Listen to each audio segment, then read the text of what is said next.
कहानी की शुरुआत एक छोटे से पैसेंजर प्लेन से होती है जो अमेरिका जा रहा होता है। तभी एक यात्री हैरान होकर पूछता है कि उनकी फ्लाइट का रास्ता क्यों बदला गया है। इस पर फ्लाइट अटेंडेंट उसे समझाती है कि उनके असली रूट का मौसम बहुत खराब है, इसलिए पायलट ने खुद फैसला लेकर रूट बदल दिया है और अब वे अमेजन के ऊपर से उड़ेंगे। चूंकि इस फ्लाइट में सिर्फ 8 यात्री हैं, इसलिए कोई भी इस रूट बदलने को लेकर ज्यादा नहीं सोचता। लेकिन थोड़ी ही देर में पूरा प्लेन अचानक बुरी तरह हिलने लगता है। पायलट देखता है कि अचानक उनका जीपीएस सिस्टम काम करना बंद कर देता है, यहाँ तक कि कोई भी कंट्रोल पैनल सही से काम नहीं कर रहा होता। पायलट जल्दी से हेडक्वार्टर से कांटेक्ट करने की कोशिश करता है, लेकिन वो भी फेल हो जाती है क्योंकि रेडियो कम्युनिकेशन डिवाइस भी बंद हो चुका होता है। अजीब बात ये होती है कि पायलट को पहले से ही शक था कि कुछ ऐसा हो सकता है। वो प्लेन को सेफ लैंड कराने की कोशिश करते हुए अपने फोन से एक आखिरी वीडियो मैसेज रिकॉर्ड करने लगता है। वह सोचता है कि प्लेन के अंदर छिपे बड़े बड़े सीक्रेट्स देखकर उसे पहले ही इस हादसे का अंदाजा हो जाना चाहिए था। अब प्लेन और नीचे उतरने लगता है और जंगल की तरफ गिरने लगता है। पायलट किसी तरह पहाड़ों से बचते हुए पेड़ों की डालियों का इस्तेमाल करके प्लेन की स्पीड कम करने की कोशिश करता है ताकि क्रैश का झटका कम हो सके। कई किलोमीटर तक घिसटने के बाद आखिरकार प्लेन रुक जाता है। यहाँ प्लेन में मौजूद सभी 8 यात्री सेफली बच जाते हैं, लेकिन फ्लाइट अटेंडेंट ने सीट बेल्ट नहीं पहनी थी, इसलिए प्लेन के जोरदार झटके में उसी जगह उसकी मौत हो जाती है। अब यात्री डर जाते हैं और आपस में बात करने लगते हैं कि अब उन्हें क्या करना चाहिए। वे कंफर्म करते हैं कि फ्लाइट अटेंडेंट के अलावा किसी और को कोई बड़ी चोट नहीं लगी है। इसके बाद 2 यात्री जल्दी से कॉकपिट की तरफ जाते हैं ताकि पायलट की हालत देख सकें। वहाँ वे देखते हैं कि कुछ पेड़ों की मोटी डालियां पायलट के सीने में घुसी हुई हैं। फिर भी वो उस वक्त तक जिंदा होता है। वे धीरे धीरे सीट हटाने की कोशिश करते हैं ताकि वो ठीक से सांस ले सके। तभी अचानक प्लेन के बाहर से आग लगने की आवाज आती है। ये सुनते ही सारे यात्री जल्दी से प्लेन से बाहर निकल आते हैं और आग बुझाने की कोशिश करते हैं, क्योंकि अगर पूरा प्लेन जल गया तो रेस्क्यू टीम आने तक वे रहेंगे कहाँ। कुछ देर बाद जब हालात थोड़े शांत होते हैं, तब 8 यात्री इकट्ठा होकर पूरी स्थिति समझने की कोशिश करते हैं। पायलट के रूट बदलने के बाद वे अमेजन के किसी बहुत ही गहरे इलाके में आ फंसे हैं। किसी के भी मोबाइल में नेटवर्क नहीं है, मतलब इस घने जंगल में सैटेलाइट फोन के बिना बाहर किसी से कांटेक्ट करना या मदद मांगना नामुमकिन है। ये जंगल सैकड़ों मील तक फैला हुआ है, इसलिए पैदल बाहर निकलने का तो सवाल ही पैदा नहीं होता। उधर बाहर किसी को भी नहीं पता कि वे यहाँ जंगल में फंसे हैं, इसलिए उन्हें बचाने कोई आने वाला भी नहीं है। अब 8 यात्रियों में से एक, जिसका नाम जैक है, वो सबका इंट्रोडक्शन जानना चाहता है ताकि एक दूसरे को समझकर मिलकर ये तय कर सकें कि सबसे पहले उन्हें क्या करना चाहिए। जैक अपना इंट्रोडक्शन देते हुए बताता है कि वो एक इंश्योरेंस कंपनी में इन्वेस्टिगेटर के तौर पर काम करता है ताकि लोग इंश्योरेंस फ्रॉड और साजिशें न कर सकें। वो अभी अपना एक केस खत्म करके अमेरिका लौट रहा था। इसके बाद दूसरा यात्री अपना नाम बताता है केविन। वो पेशे से एक डॉक्टर है। वो कहता है कि कई साल डॉक्टर की नौकरी करने के बाद अब उसने मेडिकल इक्विपमेंट डिस्ट्रीब्यूशन का बिजनेस शुरू किया है। इसी वजह से वो अपनी नई कंपनी के लिए एक डील फाइनल करके अमेरिका लौट रहा था। डॉक्टर केविन पायलट को देखकर समझ जाता है कि उसकी वोकल कॉर्ड्स में चोट लगी है, इसलिए वो बोल नहीं पा रहा। और क्योंकि वो यहाँ का इकलौता पायलट है जो उन्हें यहाँ से निकाल सकता है, इसलिए किसी भी हालत में उसे बचाना जरूरी है। यहाँ तीसरी यात्री क्रिस्टिन नाम की एक लड़की होती है। वो बताती है कि वो अलग अलग देशों में ट्रैवल करती रहती है और अपने वीडियो सोशल मीडिया पर पोस्ट करती है। इस बार भी वो किसी और देश घूमने गई थी, लेकिन जब उसके अतीत के बारे में पूछा जाता है तो वो कुछ भी बताने से बचती है। चौथा यात्री कार्लस नाम का एक रेसलर होता है जो असल में मैक्सिको का रहने वाला है, लेकिन अभी एक फाइटिंग कंपटीशन के लिए इसी फ्लाइट से अमेरिका जा रहा था। इसके बाद एक यंग कपल डॉन और एमी अपना इंट्रो देते हैं। वे बताते हैं कि नई शादी के बाद हनीमून पर निकले थे। आखिर में एक मिडिल एज कपल डेविड और लिसा होते हैं। वे अमेरिका के एक छोटे से शहर में एक होटल चलाते हैं, लेकिन अभी डेविड की हार्ट सर्जरी के लिए बाहर जा रहे थे। इस तरह 8 यात्री एक दूसरे के बारे में जान जाते हैं। इधर उनके साथ घायल पायलट भी होता है जो अभी कुछ भी बोलने की हालत में नहीं है। तब जैक सबको कहता है कि सबसे पहले उन्हें प्लेन में मौजूद सारा खाना और पानी इकट्ठा करके राशन की तरह बांटना चाहिए ताकि उन्हें अंदाजा हो सके कि वे कितने दिन तक टिक पाएंगे। जांच करने पर पता चलता है कि प्लेन का खाना और पानी ज्यादा से ज्यादा सिर्फ 3 दिन ही चल पाएगा। इसके बाद जैक कहता है कि अगर जंगल में बारिश या तूफान आया तो उन्हें प्लेन के अंदर ही शरण लेनी पड़ेगी, इसलिए मरी हुई फ्लाइट अटेंडेंट को प्लेन के बाहर निकालकर थोड़ी दूर रख देना चाहिए ताकि अंदर जगह बनी रहे। शुरुआत में वे ये छोटे छोटे काम निपटा लेते हैं। अब उन्हें यहाँ से निकलने की प्लानिंग करनी होती है। तब जैक और बाकी लोग घायल पायलट से पूछने की कोशिश करते हैं कि क्या प्लेन में कोई सैटेलाइट फोन है जिससे वे बाहर मदद के लिए कांटेक्ट कर सकें। साथ ही वे ये भी जानना चाहते हैं कि बिना किसी खराब मौसम के प्लेन अचानक अपना रूट छोड़कर इस जंगल में कैसे क्रैश हो गया। पायलट कुछ कहने की कोशिश करता है। ऐसा लगता है कि वो कुछ सीक्रेट जानता है, लेकिन बोल न पाने की वजह से कुछ भी बता नहीं पाता।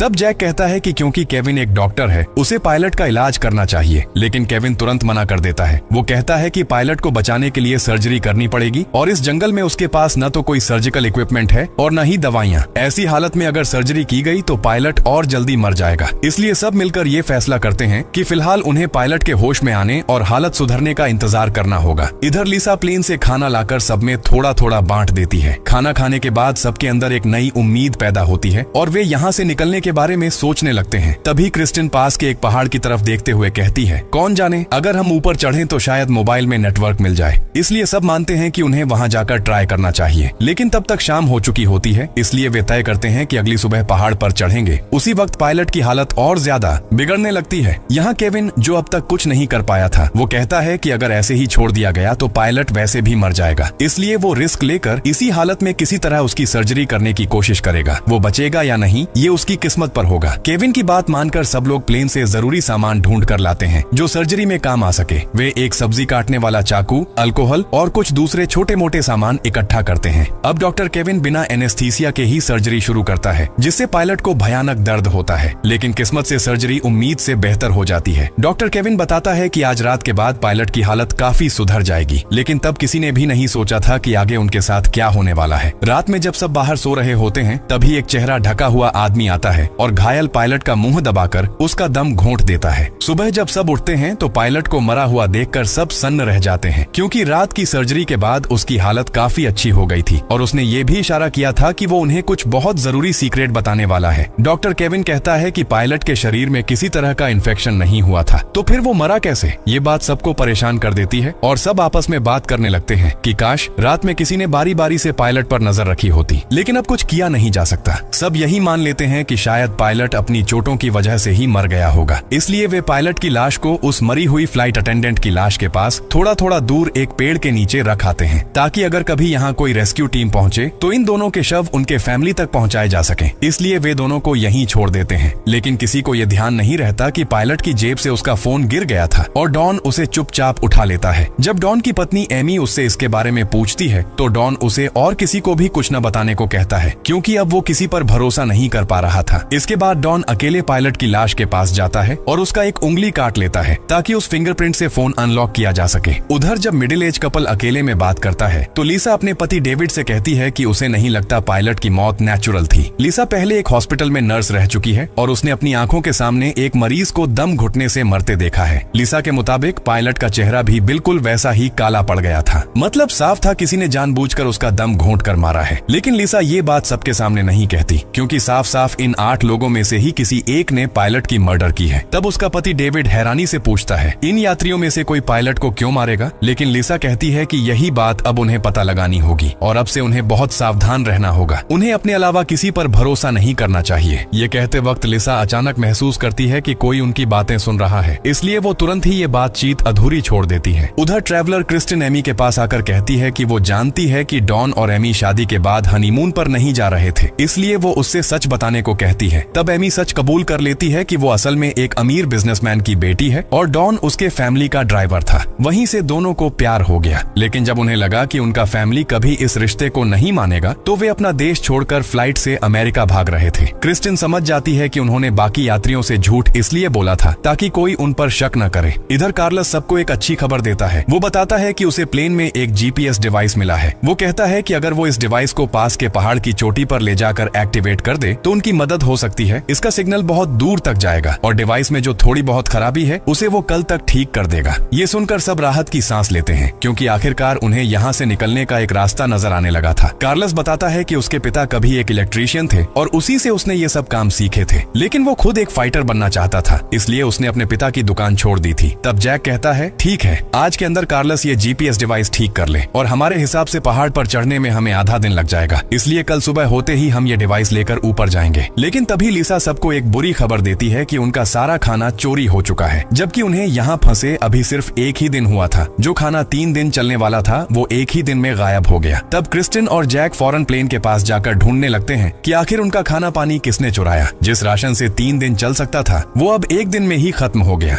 यहाँ क्रिस्टिन की तलाश करने की स्किल देखकर जैक कहता है कि वो कोई आम ट्रैवलर नहीं हो सकती, क्योंकि जिस तरह से वो इन्वेस्टिगेशन कर रही है वैसा कोई नॉर्मल इंसान नहीं करता। तब क्रिस्टी आखिरकार अपने पेशे के बारे में सच बताती है कि वो असल में एक रिपोर्टर है जो दुनिया के अलग अलग देशों में जाकर वहाँ के गैंग्स को एक्सपोज करती है और उन्हें पुलिस के हवाले कराती है। इसीलिए उसने अपने बारे में झूठ बोला था ताकि अगर यात्रियों में कोई क्रिमिनल हो तो वो उस पर हमला न करे। मतलब यहाँ मौजूद 8 यात्री किसी न किसी तरह अपना अतीत छिपा रहे हैं। इधर अब जब उनके पास खाना पानी कुछ भी नहीं बचा तो कार्लस को जीपीएस डिवाइस ठीक करने के लिए वहीं छोड़कर बाकी सब जंगल में खाने पीने का इंतजाम करने निकल पड़ते हैं। रास्ते में चलते चलते उन्हें कुछ नीले रंग के मशरूम दिखते हैं। क्रिस्टी अपने रिपोर्टिंग एक्सपीरियंस से जानती है कि अगर कोई इन्हें खा ले तो कुछ ही घंटों में उसकी मौत हो सकती है, इसलिए वो सबको सख्त मना करती है कि कोई भी इन्हें गलती से भी न छुए। वो ये भी बताती है कि ऐसे मशरूम आमतौर पर गीली जगहों पर उगते हैं, मतलब आसपास कहीं कोई बड़ा पानी का सोर्स जरूर होगा। थोड़ा आगे जाने पर उन्हें सच में एक छोटा सा तालाब मिल जाता है, लेकिन वहाँ का पानी साफ नहीं होता, इसलिए वे सोचते हैं कि इसे पीने लायक बनाने के लिए शुद्ध करना पड़ेगा। तभी अचानक पीछे से गोली चलने की आवाज आती है। सब घबरा कर दौड़ते हैं और देखते हैं कि डेविड अपनी पत्नी लिसा के साथ मिलकर अपनी बंदूक से एक बंदर का शिकार कर चुका है ताकि वे उसे खा सकें। तब पता चलता है कि उनके सामान में एक गन भी थी, जिसके बारे में उन्होंने किसी को नहीं बताया था। लिसा सबको समझाती है कि वे किसी को डराना नहीं चाहते थे, इसलिए उन्होंने बंदूक के बारे में कुछ नहीं कहा। अब डेविड के शिकार किए हुए बंदर को पकाकर सब आज का खाना पूरा करते हैं। इधर क्रिस्टिन और जैक मिलकर तालाब के पानी को भी किसी तरह शुद्ध कर लेते हैं ताकि वो पीने लायक हो जाए। मतलब आज के लिए खाने पीने की टेंशन खत्म हो जाती है। लेकिन एक मेंबर एमी बंदर का मांस नहीं खा पाती, इसलिए उसका खाना खराब न हो, इसलिए डेविड खुद ही उसका हिस्सा भी खा लेता है। इसके बाद जैक सबको कहता है कि क्या डेविड और लिसा की तरह किसी और के बैग में भी कोई खतरनाक चीज छुपी हुई है, क्योंकि इस बारे में सबको जानने का हक है। कार्लस अपना बैग खोलकर दिखाता है कि उसके पास सिर्फ उसका फाइटिंग मास्क है, जो उसके फाइटर पर्सनालिटी को रिप्रेजेंट करता है। वो ये भी कहता है कि कल वे जीपीएस डिवाइस से सिग्नल भेजकर मदद बुलाएंगे, इसलिए फिलहाल उन्हें एक दूसरे से डरने की कोई जरूरत नहीं है। लेकिन रात के वक्त जब सब सो रहे होते हैं, तभी अचानक डेविड की तबीयत बिगड़ने लगती है और दूर से कोई शख्स प्लेन के पीछे छुपकर ये सब देख रहा होता है। अब वो अनजान आदमी अपना सैटेलाइट फोन निकालता है और किसी लड़की को कॉल करके कहता है कि उनका प्लान अब तक पूरी तरह सफल रहा है और वो इसे और तेजी से आगे बढ़ाएगा। मतलब साफ है उन लोगों में से किसी एक के पास सैटेलाइट फोन है,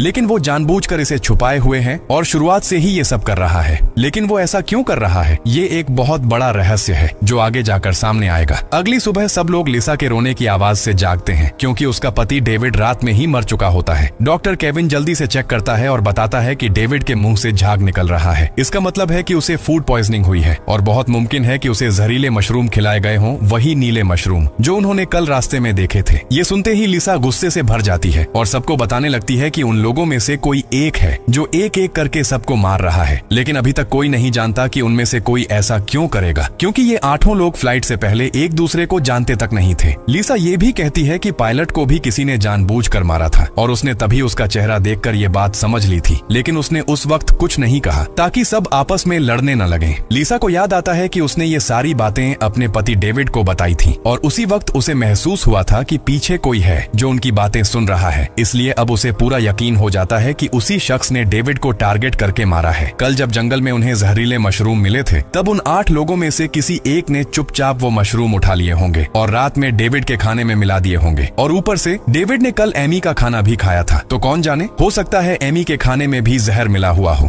अब यहाँ सब लोग डर और आतंक में पड़ जाते हैं, क्योंकि अगर इनके बीच में कोई कातिल है तो हर किसी की जान खतरे में है। ऊपर से अचानक उनका प्लेन जंगल में क्रैश हो गया और फिर एक एक करके कुछ मेंबर्स की मौत हो गई। ये सब इशारा कर रहा है कि ये कोई एक्सीडेंट नहीं था, बल्कि पहले से प्लान किया गया था। अब सब अलग अलग हो जाते हैं, क्योंकि कोई भी किसी पर भरोसा नहीं कर सकता। डॉन अपनी पत्नी एमी को पायलट का फोन दिखाता है जो उसने पहले ही उठा रखा था। उस फोन में पायलट का आखिरी वीडियो रिकॉर्डिंग मिलता है, जिसमें वह खुद बताता है कि प्लेन में एक बड़ा सीक्रेट छुपा हुआ है और इसे जानबूझकर क्रैश कराया गया। डॉन और एमी वो वीडियो बाकी सभी के साथ भी शेयर कर देते हैं। इससे अब सबको यकीन हो जाता है कि यहाँ सच में कोई बड़ा खतरा छुपा हुआ है और पिछले 2 मौतें भी कोई एक्सीडेंट नहीं थी, बल्कि प्लानिंग मर्डर थी। अब कार्लस बताता है कि उसने आखिरकार जीपीएस डिवाइस ठीक कर दिया है, अब बस उन्हें पहाड़ की चोटी तक पहुंचना है। लेकिन अब कोई भी किसी पर भरोसा नहीं कर सकता, क्योंकि असली कातिल नहीं चाहता कि ये मिशन सफल हो। अगर एक बार डिवाइस काम करना शुरू कर देगा तो वे यहाँ से निकल पाएंगे। वे चर्चा करने लगते हैं कि कौन कौन से मेंबर पहाड़ पर जाएगा और कौन नीचे कैंप की सेफ करेगा, क्योंकि सब एक साथ ऊपर नहीं जा सकते। तब जैक कहता है कि ठीक है, वह खुद नीचे कैंप की निगरानी करेगा और कार्लस के साथ डॉक्टर केविन और क्रिस्टी पहाड़ पर चढ़ेंगे और जीपीएस डिवाइस इंस्टॉल करेंगे। तीनों अब डिवाइस लेकर ऊपर चढ़ना शुरू करते हैं। उन्हें पता है कि अगर इनमें से कोई कातिल है तो बाकी 2 मिलकर उसे संभाल लेंगे। इधर चढ़ाई के दौरान कार्लस च्युइंगम खाता रहता है और क्रिस्टिन उसके गम के टुकड़े को देखकर समझ जाती है कि ये वही खाने से आया है जो पहले चोरी हुआ था। मतलब कार्लस ने उनका खाना चुराया था। हो सकता है कि वही असली कातिल हो। हालांकि क्रिस्टिन अभी किसी को कुछ नहीं बताती और खुद कार्लस पर निगरानी रखती देती है ताकि वह कोई दिक्कत न करे। ऊपर से जीपीएस डिवाइस भी कार्लस के पास था। अगर कार्लस डिवाइस को तोड़ देता तो वह उसे अपने कब्जे में ले लेती। इसके बाद तीनों मिलकर पहाड़ पर चढ़ने लगते हैं। आधे दिन की चढ़ाई के बाद आखिरकार वे चोटी पर पहुंच जाते हैं, लेकिन चढ़ाई के दौरान अचानक क्रिस्टी का पैर फिसल जाता है और वह पहाड़ के किनारे पर लटक जाती है। उस समय जीपीएस डिवाइस भी किनारे के पास गिर जाता है। तीनों को पता होता है कि अगर डिवाइस नीचे गिर गया तो यही उनकी बाहर निकलने की एकमात्र राह बंद हो जाएगी। इसलिए क्रिस्टी अपनी जान की परवाह किए बिना पहले डिवाइस को पकड़ लेती है। वहीं कार्लस और डॉक्टर केविन भी अपनी जान जोखिम में डालकर क्रिस्टी और डिवाइस दोनों को ऊपर खींचते हैं। इस घटना के बाद तीनों के बीच आपसी भरोसा बन जाता है, क्योंकि अगर इनमें से कोई कातिल होता तो वह आसानी से बाकी दो को नीचे फेंक कर मार सकता था, लेकिन इसके बजाय वे एक दूसरे को बचाते हैं। अब कार्लस आखिरकार जीपीएस डिवाइस सेटअप करना शुरू करता है। वहीं डॉक्टर केविन अपना मोबाइल भी चेक करता है, लेकिन अभी तक कोई सिग्नल नहीं आता। मतलब अब उन्हें सिर्फ जीपीएस सिग्नल पर ही भरोसा रखना होगा। कुछ देर बाद कार्लस बाकी दो को बताता है कि उसने आखिरकार जीपीएस डिवाइस चालू कर दिया है और कुछ ही घंटों में रेस्क्यू सिग्नल आसपास फैल जाएगा। कोई न कोई आकर उन्हें बचा लेगा। अब सूरज डूब रहा है, इसलिए तीनों वापस अपने कैंप की ओर लौटने लगते हैं। इधर नीचे कैंप में बाकी लोग एक दूसरे पर बिल्कुल भरोसा नहीं कर पा रहे हैं। लिसा अपनी बंदूक रख देती है और जैक से कहती है कि वह थोड़ा दूर रहे, क्योंकि उसके पति के मरने के बाद अब वह किसी पर भी भरोसा नहीं कर सकती। दूसरी ओर डॉन अपनी पत्नी एमी पर गुस्सा हो जाता है। वह उसे किसी से बात करने से रोक देता है और कहता है कि अब से सब कुछ वह खुद ही संभालेगा। लेकिन एमी अब डॉन पर शक करने लगती है। उसे लगता है कि शायद उसने अपने ड्राइवर के साथ भागकर बहुत बड़ी गलती कर दी, क्योंकि उसे डॉन के अतीत के बारे में कुछ भी नहीं पता था। वह बस प्यार में अंधी होकर उसे भरोसा कर बैठी और अपने ड्राइवर के साथ भाग आई और अब इस सुनसान जंगल में एक एक करके लोग मर रहे हैं। ये सुनकर डॉन बेहद गुस्से में चिल्लाता है, अगर मैं नहीं होता तो तुम तब तक मर चुकी होती। एमी डॉन का ये रूप देखकर डर जाती है, क्योंकि उसने आज तक डॉन का ऐसा रूप नहीं देखा था। अब उसे अपने डॉन के साथ भागने के फैसले पर पछतावा होने लगता है। इस बीच चार लोग एक दूसरे को शक की नजरों से देखने लगते हैं। कुछ देर बाद ऊपर से बाकी तीन लोग नीचे लौटते हैं और बताते हैं कि उन्होंने जीपीएस डिवाइस सही से इंस्टॉल कर दिया है। अगर किस्मत अच्छी रही तो कल तक कोई न कोई उन्हें बचाने आएगा। अब बचे हुए 7 लोग अजीब तरह से एक साथ बैठकर रात का खाना खाते हैं और सोचते हैं कि उन्हें सिर्फ कल तक ही कैसे जिंदा रहना है। जैसे ही रात होती है बाकी सब सो जाते हैं, लेकिन कार्लस अपनी फाइटिंग प्रैक्टिस शुरू कर देता है, क्योंकि वह अपनी कंपटीशन के लिए पूरी तैयारी करना चाहता है। कार्लस, जो अपने सपनों को पूरा करने के लिए अपने फैमिली को छोड़कर आया था, ऐसी भयंकर परिस्थितियों में भी सिर्फ अपनी प्रैक्टिस पर ही ध्यान दे रहा था। इसी वजह से उसने शुरुआत में खाना चुराया था, ताकि उसके डाइट में कोई कमी न पड़े। लेकिन जब कार्लस अपनी प्रैक्टिस खत्म करता है तो वह देखता है कि सामने काला कपड़ा पहने कोई खड़ा है और उस पर खुद का रिंग मास्क भी है। फिर वही आदमी कार्लस पर चाकू से हमला करता है और उसे मार देता है। सूरज निकलने तक कोई भी कार्लस को नहीं पाता। तब जैक कहता है कि उन्हें अलग अलग होकर कार्लस को ढूंढना चाहिए, लेकिन डॉक्टर केविन याद दिलाता है कि कल उन्होंने जीपीएस डिवाइस इंस्टॉल किया था, तो अब तक रेस्क्यू टीम आ जानी चाहिए थी। लेकिन कोई नहीं आया, क्योंकि किसी एक मेंबर ने डिवाइस का तार काट दिया था, इसलिए अब कोई सिग्नल नहीं जा रहा है। ये बात न जानते हुए नीचे कैंप में सब लोग कार्लस को आसपास ढूंढने लगते हैं, लेकिन उसे कहीं नहीं पाते। तब केविन कहता है कि उन्हें जीपीएस डिवाइस को फिर से चेक करने जाना चाहिए। क्रिस्टी उसके साथ जाने के लिए राजी हो जाती है, क्योंकि अब कोई भी उन्हें अकेले भेजने का रिस्क नहीं ले सकता। जब वे पहाड़ पर चढ़ते हैं तो दूर कई पक्षियों को एक जगह इकट्ठा होते देखते हैं और ये देखकर दोनों को समझ में आता है कि वहाँ कुछ तो हुआ है। इसलिए वे सीधे पहाड़ की चोटी की ओर नहीं जाते, बल्कि उस दिशा में बढ़ते हैं। वहाँ उन्हें कार्लस की डेड बॉडी मिलती है, जिसे पिछले रात किसी अनजान मेंबर ने मारकर वहीं फेंक दिया था। फिर दोनों वापस अपने कैंप लौटते हैं और बाकी सबको बताते हैं कि उन्होंने एक और मेंबर को खो दिया है। अब यहाँ सब लोग एमी और डॉन पर शक करने लगते हैं, क्योंकि पिछली रात वही कार्लस के सबसे करीब सोए थे।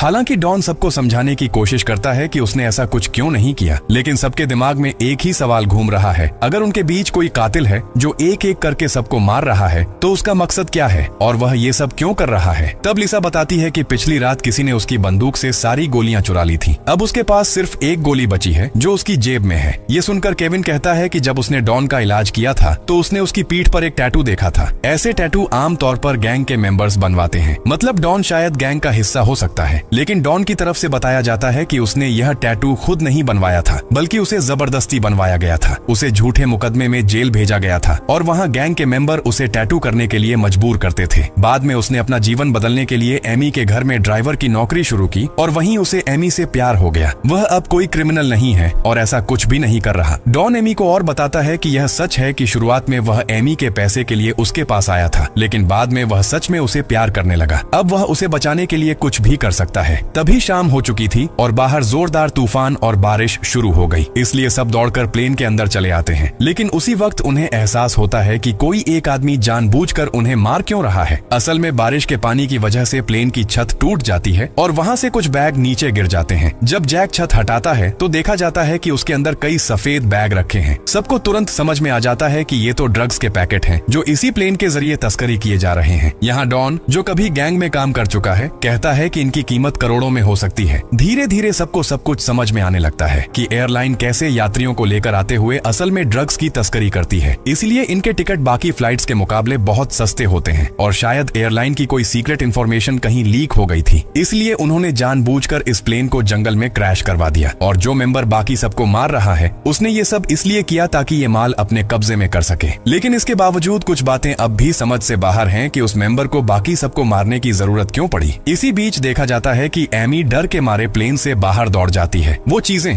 जिनसे अब उसकी जान खतरे में पड़ सकती है। तब डॉन उसके पीछे पीछे जाता है उसे खोजने, लेकिन केविन समझाता है कि किसी को भी बाहर नहीं जाना चाहिए। इसके बाद लिसा भी उसके पीछे जाती है उसे खोजने के लिए। बाहर तेज बारिश हो रही है और तूफानी हवा की आवाज के कारण आसपास कुछ भी सुनाई नहीं दे रहा। जब लिसा अपनी बंदूक लेकर एमी को खोजने की कोशिश करती है तभी पीछे से वही कातिल आता है और उसे चाकू से हमला करता है। लिसा मरने से पहले कोशिश करती है कि कातिल का चेहरा देख सके, लेकिन उससे पहले ही उसकी मौत हो जाती है। सुबह होने पर लिसा की लाश देखकर सब लोग गुस्से में आ जाते हैं। उनकी 1000 कोशिशों के बावजूद कातिल बार बार किसी न किसी को मार रहा है। सब एक दूसरे पर शक करने लगते हैं, लेकिन किसी को यह समझ नहीं आता कि 5 में से असली कातिल कौन है। तभी क्रिस्टी जैक की तरफ बंदूक उठाती है और बताती है कि कुछ समय पहले उसने जैक की चीजों से लिसा की बंदूक की सारी गोलियां वापस पा ली हैं, जो लिसा की बंदूक से चोरी हुई थी। इसका मतलब है कि जैक ही असली कातिल हो सकता है। क्रिस्टी के पास इसका एक और सबूत है। उसने जैक के बैग से एक सैटेलाइट फोन भी पाया है। इसे देखकर क्रिस्टी पूरी तरह आश्वस्त हो जाती है कि यही सब कुछ कर रहा है। हालांकि जैक सब कुछ नकारता है। वह स्वीकार करता है कि उसने लिसा की बंदूक से उसकी गोलियां हटा दी थी, लेकिन उसने यह इसलिए किया कि उसे लगा लिसा असली कातिल है और सभी की सेफ्टी के लिए उसने गोलियां हटा दी। लेकिन सैटेलाइट फोन उसके पास नहीं था। शायद असली कातिल ने वह फोन जैक के बैग में रखा ताकि जैक फंस जाए। तब केविन तुरंत कहता है कि इस सैटेलाइट फोन से कॉल करके अभी मदद मांगनी चाहिए, लेकिन क्रिस्टी बताती है कि उसने पहले ही यह कोशिश की थी। इस फोन में एक पासवर्ड सेट है, इसे अनलॉक किए बिना फोन काम नहीं करेगा। और चूंकि यह फोन जैक के बैग से मिला था, पासवर्ड सिर्फ जैक ही जानता होगा। लेकिन जैक दावा करता है कि फोन उसका नहीं है और वह पासवर्ड भी नहीं जानता। अब डॉन गुस्से में आकर जैक पर हमला कर देता है, लेकिन केविन उसे समझाता है कि अगर वे जैक को मार भी दें तब भी अगर सैटेलाइट फोन अनलॉक नहीं होगा तो वे बाहर नहीं निकल पाएंगे, इसलिए उन्हें जैक को बचाए रखना होगा। फिर वे उसे बांध देते हैं। अब बाकी 4 लोग निर्णय लेते हैं कि उन्हें किसी को जैक से पासवर्ड पूछने के लिए टॉर्चर करना होगा। रैंडमली केविन का नाम आता है तो केविन जैक के पास जाता है और पासवर्ड पूछता है। जैक फिर से इनकार करता है और कहता है कि उसे फंसाया जा रहा है। बाध्य होकर केविन उसे नाखून से चुभाना शुरू करता है। इसी बीच बाकी 3 मेंबर क्रिस्टी, डॉन और एमी पहाड़ पर जाकर जीपीएस डिवाइस चेक करने निकलते हैं। वहाँ वे देखते हैं कि किसी ने डिवाइस की वायर खोल रखी थी, इसलिए अब तक कोई उन्हें रेस्क्यू करने नहीं आया क्योंकि डिवाइस तब से बंद था। अब क्रिस्टी अपने जोड़े पहनकर डिवाइस को चालू कर देती है। इससे अंततः उनका लोकेशन अमेरिका में पहुंच जाता है। जो लोग अब उस खोए हुए प्लेन को ढूंढ रहे हैं उन्हें पता चलता है कि लोकेशन तो अमेज़न जंगल में पड़ रही है, जो अमेरिका की सीमा से बाहर है। और चूंकि एयरलाइन अमेरिका में रजिस्टर्ड नहीं है, इसलिए वे अपनी सेना को जंगल में नहीं भेज सकते। तभी एक सरकारी इन्वेस्टिगेटर क्लेयर एयरलाइन के ऑफिस पहुंचती है और अपने कंपनी को जांच का ऑर्डर देती है क्योंकि उनका एक प्लेन कुछ दिनों से लापता था और उन्होंने किसी को कुछ नहीं बताया। यहाँ एयरलाइन का मैनेजर कोरा हंसते हुए कहता है, शांति से जांच कर सकती हो, लेकिन चूंकि प्लेन अमेरिका की सीमा के बाहर है, वहाँ सिर्फ मैक्सिकन आर्मी ही जा सकती है। यहाँ खुलासा होता है कि वह इन्वेस्टिगेटर क्लेयर असल में जैक की पत्नी है और जैक वहाँ एयरलाइन के खिलाफ जांच के लिए एक सीक्रेट मिशन पर गया था, इसलिए क्लेयर उसे ढूंढने की कोशिश कर रही थी। इससे अब यह भी स्पष्ट हो जाता है कि 5 में से बचा हुआ सर्वाइवर जैक असल में किलर नहीं हो सकता।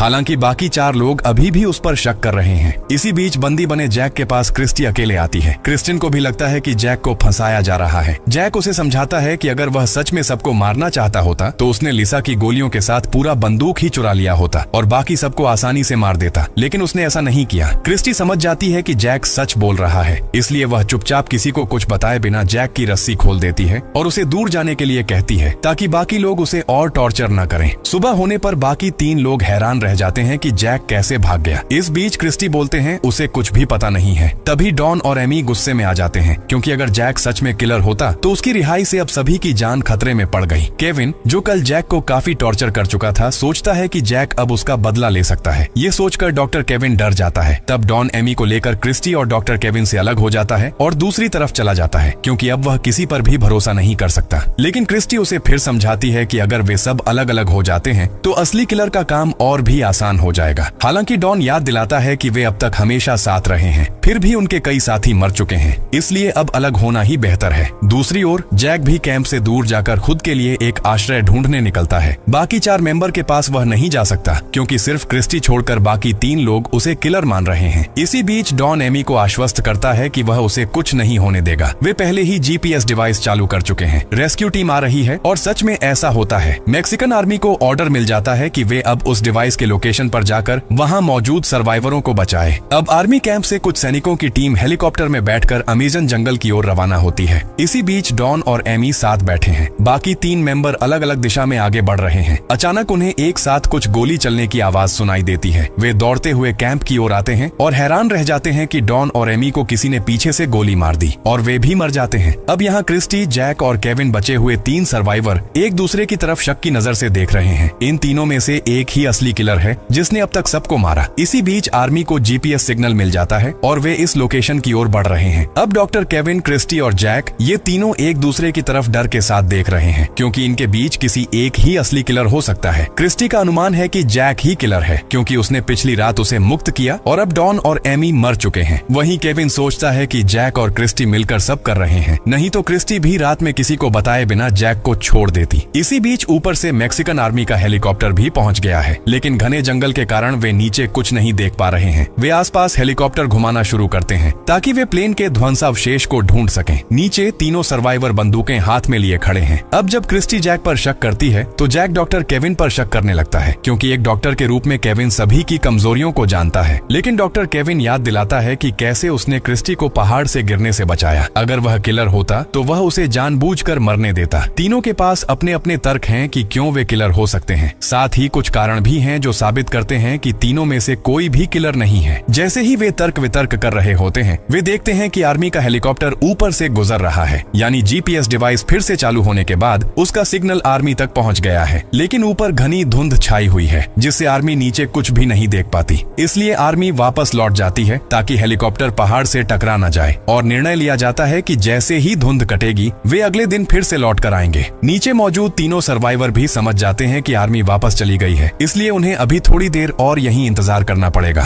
तभी जैक कहता है कि आर्मी वापस आने से पहले उन्हें कुछ ऐसे चिन्ह बनाने चाहिए जो ऊपर से दिखाई दें। लेकिन क्रिस्टी डॉक्टर केविन के पास बंदूक होने की वजह से उसे सहयोग करने के लिए तैयार नहीं होती। तब डॉक्टर केविन खुद को निर्दोष साबित करने के लिए अपनी बंदूक नीचे रख देता है और सारी गोलियां एक तालाब में फेंक देता है। सब कुछ शांत होने के बाद क्रिस्टी कहती है कि वे पहाड़ पर जाएंगे और वहां कुछ सूखी पत्तियों में आग लगाकर सिग्नल देंगे। लेकिन डॉक्टर केविन जैक के साथ ऊपर नहीं जाना चाहता, क्योंकि उसने पिछली रात जैक को टॉर्चर किया था। अगर जैक सच में किलर है तो वह निश्चित तौर पर इसका बदला लेगा। इसीलिए केविन की बात के मुताबिक क्रिस्टी और जैक ही ऊपर जाकर सिग्नल बनाते हैं। चूंकि क्रिस्टी ने जैक को मुक्त किया था, इसलिए उसे जैक के साथ जाना ही होगा, और जब आर्मी ऊपर से उन्हें देखेगी तो वे उसे लेने नीचे आएंगे। क्रिस्टी को यह प्लान सही लगता है और वह जैक के साथ ऊपर जाने लगती है। हालांकि जैक टॉर्चर के कारण ठीक से चल नहीं पा रहा है, इसलिए क्रिस्टी उसे थोड़ा समय आराम करने के लिए कहती है और वे दोनों कहानी शुरू करते हैं। क्रिस्टी जैक को बताती है कि वह विश्वास करती है कि जैक किलर नहीं है, बल्कि असली किलर डॉक्टर केविन ही है। वे बातचीत कर रहे होते हैं, तभी अचानक एक गोली की आवाज सुनाई देती है। वे समझते हैं कि यह आवाज उनके कैंप से आई है। वे दोनों तुरंत कैंप की ओर लौटते हैं और देखकर चौंक जाते हैं कि डॉक्टर केविन पीछे से गोली मारकर मारे गए हैं। उसकी लाश तालाब में गिर गई है और मुंह का कुछ हिस्सा मछलियों ने खा लिया है। अब क्रिस्टी और जैक दोनों ही सन्न रह जाते हैं, क्योंकि जिसे वे किलर समझ रहे थे वही डॉक्टर केविन खुद मर चुका है। और जब केविन मरा उस समय क्रिस्टी और जैक दोनों एक साथ थे। अगर वे दोनों में से कोई एक किलर होता तो फिर केविन को किसने मारा? इस घने जंगल में उनके अलावा और कोई होने की संभावना भी नहीं है। अब हालात पहले से कहीं ज्यादा जटिल हो जाते हैं, इसलिए वे फैसला करते हैं कि यह रात प्लेन के अंदर ही बिताएंगे और सुबह फिर से पहाड़ पर चढ़ेंगे ताकि आग जलाकर आर्मी को सिग्नल दे सकें। लेकिन दुर्भाग्य से उस दिन भी पहाड़ के ऊपर घना कोहरा छाया रहता है, इसलिए वे जीपीएस डिवाइस के पास ही बैठकर इंतजार करने लगते हैं, क्योंकि आज किसी भी समय हेलीकॉप्टर आ सकता है। अब जैक क्रिस्टी को अपना असली सच बता देता है कि वह एक सरकारी इन्वेस्टिगेटर है जो इस एयरलाइन की सच्चाई बाहर लाने के लिए उस फ्लाइट में गया था। लेकिन किसी तरह यह खबर लीक हो गई और उसी की वजह से यह सब हुआ। उसके कारण ही प्लेन को जानबूझकर जंगल में क्रैश करवाया गया ताकि कोई सच्चाई तक न पहुंच सके। यहाँ जैक अपनी पत्नी क्लेयर के बारे में बताता है कि शायद वह अब उसे ढूंढने की कोशिश कर रही होगी। जैक कहता है कि उसकी पत्नी पत्नी भी उसी की तरह एक इन्वेस्टिगेटर है, इसलिए वह उसे ढूंढने में कोई कसर नहीं छोड़ेगी। दूसरी तरफ दिखाया जाता है कि क्लेयर अपनी बेटी से कहती है कि वह उसके पिता को ढूंढ कर ही रहेगी। इसके बाद वह मैक्सिको पहुंचती है ताकि वह मैक्सिकन आर्मी पर दबाव डाल सके और प्लेन की लोकेशन का पता लगवाए। इसी बीच पहाड़ के ऊपर सूरज उगते ही कोहरा थोड़ा सा साफ होने लगता है। तभी उन्हें महसूस होता है कि आसपास कोई मौजूद है। क्रिस्टी कहती है कि चूंकि जैक के पैर में चोट लगी है इसलिए वह यहीं रुके, वह आवाज का पीछा करेगी। हालांकि चारों ओर अभी भी घना कोहरा था, फिर भी उसके पीछे पीछे चलने लगता है। तभी अचानक कोई क्रिस्टी के सिर पर हमला करता है और उसे बेहोश कर देता है। असल में यही है असली किलर। वह क्रिस्टी का बंदूक छीनता है और जैक की ओर बढ़ता है। किलर के शरीर पर काला कपड़े और चेहरे पर फाइटर कार्लस का मास्क है ताकि कोई उसे पहचान न सके। जैक अपनी जान बचाने के लिए पीछे हटना शुरू करता है। वह देखता है कि वह पहाड़ की एक किनारे पर आ गया है। मरने से पहले जैक किलर से पूछता है, प्लेन में बाकी सभी का तो कोई दोष नहीं था, फिर तुमने उन्हें क्यों मारा? इससे तुम्हें क्या फायदा हुआ? तुम असल में कौन हो? लेकिन किलर कुछ कहे बिना जैक पर गोली चला देता है। 2 गोलियों के सीधे निशाने से जैक पहाड़ से सीधे नीचे गिर जाता है। अब सिर्फ क्रिस्टी बची है जो आधे बेहोश अवस्था में है। वह जानती थी कि किलर उसे भी मार देगा, इसलिए मरने से पहले क्रिस्टी किलर को अपने सामने अपना चेहरा दिखाने को कहती है। अंततः किलर अपना मास्क हटाता है और अपना चेहरा उसे दिखाता है। क्रिस्टी उसका चेहरा देखकर हैरान रह जाती है। इतने समय से वही इन सब घटनाओं के पीछे था जिसे किसी ने संदेह तक नहीं किया था। इसके बाद किलर क्रिस्टी को भी गोली मारकर मार देता है। अगले दिन सुबह जब आर्मी सैनिक फिर जंगल में आते हैं तो कोहरा कम होने के कारण उन्हें जीपीएस डिवाइस का सिग्नल दिखाई देता है। साथ ही वे पहाड़ के नीचे क्रैश हुए उस प्लेन को भी खोज लेते हैं। उनकी रिपोर्ट के बाद इमरजेंसी रेस्क्यू टीम पहुंचती है। वे देखते हैं कि वहां कोई जिंदा नहीं है। वे प्लेन की जांच करते हैं और देखते हैं कि प्लेन की छत भी टूट चुकी है। लेकिन हैरानी की बात यह है कि वहां रखे पैकेट अब गायब हैं। ये पैकेट कहां गए ये हम जल्द ही जान पाएंगे। कुछ समय बाद सभी मृतक शव एक पेड़ के नीचे एक साथ लाइन में रखे हुए पाए जाते हैं। सभी शवों को सेफ जगह पर रखा जाता है। इनमें से कुछ लोग तो 2 हफ्ते पहले ही मर चुके थे जब प्लेन यहाँ क्रैश हुआ था। इसके बाद वे शवों को पैक करके हॉस्पिटल की ओर ले जाने लगते हैं। इसी बीच जैक की पत्नी क्लेयर जो मैक्सिको पहुंच चुकी थी, उसे पुलिस बताती है कि आर्मी ने जंगल में प्लेन क्रैश का स्थान कैसे खोजा। लेकिन दुख की बात यह है कि वहाँ सभी मृत पाए गए, जिनमें उसका पति जैक भी शामिल है। इसलिए अब वह आर्मी हॉस्पिटल जाकर अपने पति का शव प्राप्त कर सकती है। ये सुनकर क्लेयर टूट जाती है कि उसका पति अब जिंदा नहीं है। हालांकि अपने पति का शव प्राप्त करने से पहले उसे कुछ पूरी करनी होगी। इसके लिए आर्मी की एक महिला डॉक्टर उसे आर्मी बेस में बुलाती है, जहां प्लेन क्रैश में मरने वाले 9 लोगों के शव लाए गए हैं। सभी के शव एक सीक्रेट कमरे में रखे जाते हैं ताकि उनका फॉरेंसिक टेस्ट ठीक से किया जा सके और सभी की मौत का सही कारण पता लगाया जा सके। इसी बीच एयरलाइंस के मैनेजर कोरा उन सभी पर नजर रख रहा है ताकि यह पता किया जा सके कि उसके कोई सीक्रेट प्लान न हो। कुछ समय बाद एक डॉक्टर जिसे आर्मी ने फॉरेंसिक टेस्ट के लिए बुलाया था, रास्ते में रोक लिया जाता है और किसी बहाने से उसे अकेला किया जाता है। जब यह पता हो जाता है कि वह पूरी तरह अकेला है तो उसे मार दिया जाता है। उसकी जगह कोरा खुद डॉक्टर बनकर आर्मी बेस में पहुंच जाता है। वहीं देखा जाता है कि जिन शवों को सेफ रखा गया था उनमें से एक बैग के अंदर अचानक कोई चाकू से बैग काटकर बाहर निकलता है। इसका मतलब है कि वहां अब भी एक मेंबर जिंदा है और यही असली किलर है जिसने जंगल में एक एक करके सभी को मार डाला। सबसे बड़ा ट्विस्ट ये है कि वह किलर कोई और नहीं बल्कि डॉक्टर केविन है। हाँ, शुरू से ही सब कुछ उसका प्लान था और अब वह एक एक करके सभी मृत शवों के बैग खोलना शुरू कर देता है। इसी बीच बाहर कोरा उस डॉक्टर की आईडी इस्तेमाल करके अंदर घुस जाता है। वह बहाना बनाता है कि उसे अकेले ही पूरा प्रोसेस करना होगा, इसलिए कोई सैनिक उसे फॉरेंसिक चैम्बर में न लाए। लेकिन आर्मी के जनरल एक सैनिक को डॉक्टर के साथ भेज देते हैं। जब वे दोनों पहुंचते हैं तो देखते हैं कि सभी बैग खुले हुए हैं। सैनिक चारों ओर देखता है कि यह किसने किया। तभी केविन पीछे से आकर उसे बेहोश कर देता है। अब केविन को सामने देखकर कोरा बहुत खुश होता है। वे दोनों एक दूसरे को गले लगाते हैं। इसका मतलब है कि सब कुछ उन्होंने मिलकर प्लान किया था। असल में डॉक्टर केविन का मकसद था प्लेन के सभी ड्रग्स के पैकेट्स बाहर पहुंचाना, इसलिए उसने एक एक करके सभी को मार दिया और पैकेट्स के अंदर डाल दिए। यही वजह है कि जब सैनिक वहां पहुंचते हैं तो उन्हें प्लेन की छत पर कुछ भी नहीं मिलता, क्योंकि डॉक्टर केविन ने बाकी लोगों के शरीरों में ड्रग्स के पैकेट्स डाल दिए थे और खुद भी मृतक बनकर उसी बैग में छुप गया। उस समय वहां कई मृत शरीर से सड़ी हुई बदबू आ रही थी, इसलिए किसी सैनिक ने यह नहीं देखा कि कोई जानबूझकर वहां पड़ा है। अब वे सभी शरीरों से पैकेट्स निकाल रहे हैं ताकि उन्हें ले जा सकें। इसी बीच बाहर क्लेयर भी वहां पहुंच चुकी है। उसे अपने पति जैक के मृत शरीर की पहचान करनी है, इसलिए उसे थोड़ी देर इंतजार करने के लिए कहा जाता है, क्योंकि डॉक्टर अंदर शवों की फॉरेंसिक जांच कर रहे हैं। लेकिन अंदर कोरा और केविन सभी बैग खोलकर मृतकों की सभी चीजें निकाल देते हैं और पूरे लैब समेत सभी शवों में आग लगा देते हैं ताकि कोई सबूत न बचे कि मृतकों में कौन कौन था और उनके शरीर से क्या निकाला गया। बाहर जब क्लेयर सैनिकों के साथ अंदर जाती है तो वे लैब में एक बड़ी विस्फोट की आवाज सुनते हैं। सभी सैनिक आग बुझाने दौड़ पड़ते हैं इस मौके का फायदा उठाकर कोरा और केविन एक कार लेकर वहां से फरार हो जाते हैं। दूसरी ओर कुछ सैनिक अब भी उस जगह पर जांच कर रहे हैं कि कैसे एक मास्क पहने किसी मेंबर्स ने बाकी सभी को मार दिया। हालांकि उनके पास कोई सबूत नहीं मिलता कि इसे किसने किया। फिर जब वे वापस जाने ही वाले थे तभी उन्हें नीचे से किसी जिंदा आदमी का सिग्नल मिलता है। सरप्राइजिंगली वह जैक था, जो कि 2 बार गोली लगने के बावजूद और पहाड़ से गिरने के बाद अब भी जिंदा है। असल में जब केविन ने उसे गोली मारी थी उस समय धुंध होने की वजह से गोली उसके शरीर को छूते हुए निकल गई और जैक भाग्य से पहाड़ से गिरते समय एक पेड़ में अटक गया। इसी तरह वह अब भी जिंदा है। तब घायल जैक ने अपने सनग्लास का इस्तेमाल करके सिग्नल भेजा कि वह अब भी जिंदा है। इस बीच यह सब कुछ न जानकर क्लेयर आर्मी बेस में टूट कर आ जाती है। तभी जनरल उसे एक खुशखबर देते हैं कि उनके सैनिकों ने उसका पति जैक को जिंदा पाया है और उसे सीधे सिटी हॉस्पिटल ले जाया जा रहा है। क्लेयर, जिसे अब तक लगा था कि उसने अपने पति को खो दिया, वह खुशी से जनरल की बात मानते हुए हॉस्पिटल की ओर दौड़ती है। हालांकि जैक के 2 घाव हैं, लेकिन डॉक्टर बताते हैं कि अब वह सेफ है। इसके बाद मैक्सिकन एजेंसी की तरफ से बताया जाता है कि उनकी यात्री सूची में डॉक्टर केविन नाम का कोई आदमी मौजूद ही नहीं था। सैनिकों को इस नाम का कोई सबूत नहीं मिलता। तभी जैक को समझ में आता है कि असली किलर वास्तव में डॉक्टर केविन था, जिसने उन्हें झूठी पहचान दी और एक एक करके बाकी सभी को मार दिया। जैक ये भी जानता है कि कैसे आइलैंड कंपनी के ड्रग्स के पैकेट्स को उनके प्लेन की छत पर छिपाकर तस्करी की जाती है। इसलिए आइलैंड के मैनेजर्स को भी अरेस्ट किया जाना चाहिए और डॉक्टर केविन उनके लिए ही काम कर रहा है। इस बीच केविन कोरा के साथ घर लौटकर बहुत खुश है। उनका प्लान सफल हो गया है। प्लेन के अंदर मौजूद करोड़ों रुपए का माल अब उनके कब्जे में है। केविन अपनी चालाकी से एक एक करके सबको मारता गया और लाशों का इस्तेमाल करते हुए ड्रग्स के सारे पैकेट्स खुद ही आर्मी की मदद से तस्करी करवा देता है। इसी बीच जैक धीरे धीरे केविन के सारे हरकतों को समझने की कोशिश करता है। कैसे उसने पहले अकेले पायलट को मारा, रात में उसके पास कोई नहीं था ताकि बाकी लोग प्लेन में ड्रग्स के बारे में ना जान पाए। साथ ही जब शुरू में कार्लोस और क्रिस्टी के साथ डॉक्टर केविन ऊपर जाता है तब वह चुपके से जीपीएस डिवाइस का लॉक खोल देता है और एक एक करके पहले डेविड को जहर देकर मारता है, फिर कार्लोस को मारता है और बाद में लीसा को भी। इसी तरह जब बाकी लोग एमी और डैनी से दूर चले जाते हैं तो वह उन्हें भी मार देता है। केविन के पास शुरू से ही सैटेलाइट फोन था।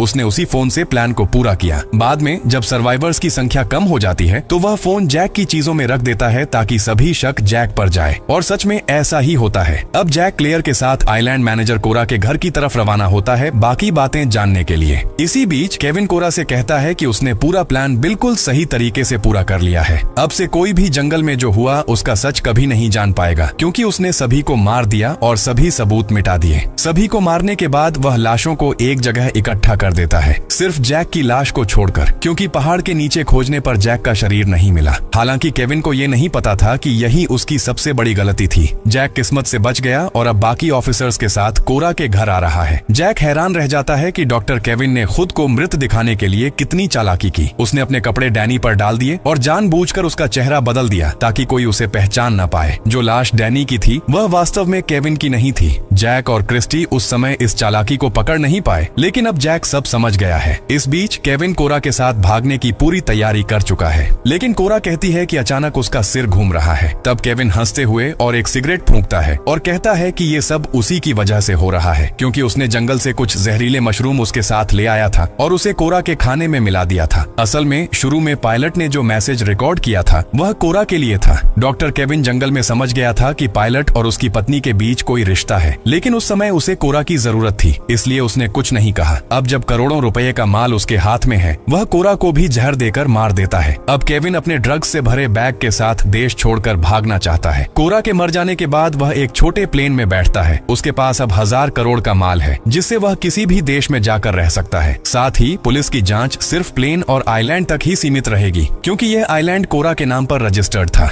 इसका मतलब केविन अब पूरी तरह से आजाद है। तभी जैक और बाकी सैनिक वहां पहुंचते हैं। केविन पीछे जैक को जिंदा देखकर हैरान होता है, सोचते हुए कि जैक कैसे बच गया। वह तेजी से प्लेन उड़ाकर भागने की कोशिश करता है। हालांकि जैक तब भी गोली चलाता रहता है, क्योंकि केविन ने जंगल में निर्दोष लोगों को मार डाला था। यह सोचकर जैक गुस्से में है। फिर भी केविन भागने में कामयाब हो जाता है और सोचता है कि अब सभी खतरे पार हो गए हैं और वह अब खुशी जिंदगी जिएगा। लेकिन थोड़ी दूरी तय करने के बाद उसके प्लेन का फ्यूल लेवल गिरने लगता है। असल में जैक की एक गोली प्लेन के फ्यूल टैंक में लग गई थी, जिससे फ्यूल लीक हो रहा है। केविन का प्लेन धीरे धीरे नीचे उतरता है और वहीं क्रैश हो जाता है जहां पहले उनका प्लेन जंगल में क्रैश हुआ था। इस तरह केविन अंततः मर जाता है। वह बिल्कुल उसी जगह मरता है जहां उसने दूसरों को मारा था। केविन और उसके ड्रग्स फिर वहीं लौट आते हैं जहां से उसने बचने के लिए इतना कुछ किया था। और यहाँ पर इस कहानी खत्म होता है।